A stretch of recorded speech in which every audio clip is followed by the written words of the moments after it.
Scott Morrison, then, do any of you accept that he just might have said what he was reported to have said? I mean, Shadow Cabinet? I've checked inside Shadow Cabinet. I mean, Scott Morrison is not a racist. I mean, you know, some points ought to be made here. I mean, he described the Cronulla riots in his electorate, the race riots, as shameful. I mean, in 2009, in a bid to unify the community, he took a whole bunch of Muslim kids from his electorate and marched the Kokoda Trail. Okay, look, and I've heard that, and that's been reported a lot. That's a sentiment that's being picked up by a lot of journalists who... No, he raised the issue, but my information is that he raised it. He said, look, there is anti-Muslim feeling in the community. It's got to be faced. What he didn't say was that we've got to exploit it. I don't think he said we've got to capitalise on it. Yes. But the question is bring things to concentrate on. He brought that to the table. It obviously unleashed the debate that's been reported, which is it's not a good idea for us to go there. We shouldn't get into that. And so they shouldn't have talked about it? Well, there's a lot of context you can put on it. I mean, I wasn't there. I don't know. Look, if he look, the only thing that people agree on is he brought it to the table. Now, if he proposed that the coalition exploit a minority, attack a minority for electoral gain, he has no place in Australian public life. Correct. And certainly no place in any alternative government or government. However, there is nothing firm that's come out since to say that that's what he did. Okay. So if I just continue, let's release the minutes of that meeting. Just the amended, the edited minutes to show that section to see what, in fact, he proposed. Well, Tony Abbott says there's nobody more sensitive in the country. Well, that's ridiculous. Just listen to this exchange on 2GB. Now, a lot of garbage gets circulated through the various media outlets when this sort of thing comes up. But have a listen to this. So the AFP will pick up the tab for the funeral? Hello? And the Department of Immigration funding the flights? And then taking sightseeing trips and these sorts of things. I just don't understand how these, how that decision might have been made in these circumstances. The department will not confirm the itinerary. They will not confirm a sightseeing tour, saying it is an operational matter.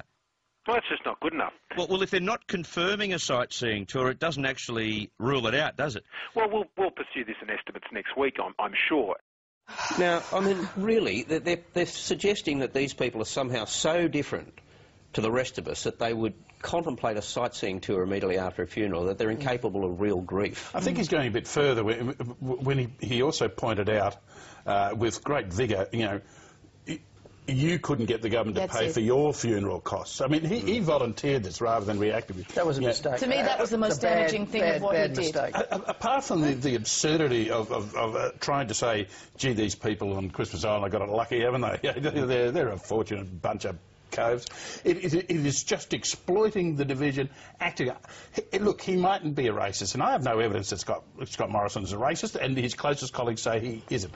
But, gee, Wingo's, he's a hard liner on immigration. He doesn't step back from exploiting the weaknesses. Well, this goes back to your opening remarks, though, about the piece in the paper about the dumbing down of politics. I mean, there's no question that the coalition wants a debate on this because everywhere Scott Morrison goes, he gets told it's an issue by voters. And it has been ever thus for 15 years. As soon as it's raised, Labor goes down in the polls. They'll ask any Labor politician of the last... But it's always there, but as soon as a politician comes out with it, publicly he does, it's giving permission for people to vent themselves and make it more public an issue. Raising the question about whether this was a valid use of money, which is the best places for the funerals to be, is one thing, and should we bear the cost, that's one thing. To go on and then invite people to compare it to their own lives and what they don't get, that is in line with what Pauline Hanson did when she stood up in that maiden speech. It's exactly the same kind of, fueling the same kind of response from the community. You could so easily invite a different response. And what about Corey Bernardi, the South Australian Liberal Senator, who said this during the week about the Muslim culture? I, for one, don't want to eat meat that is butchered in the name of an ideology that is mired in 6th century brutality. It is an anathema to my own values.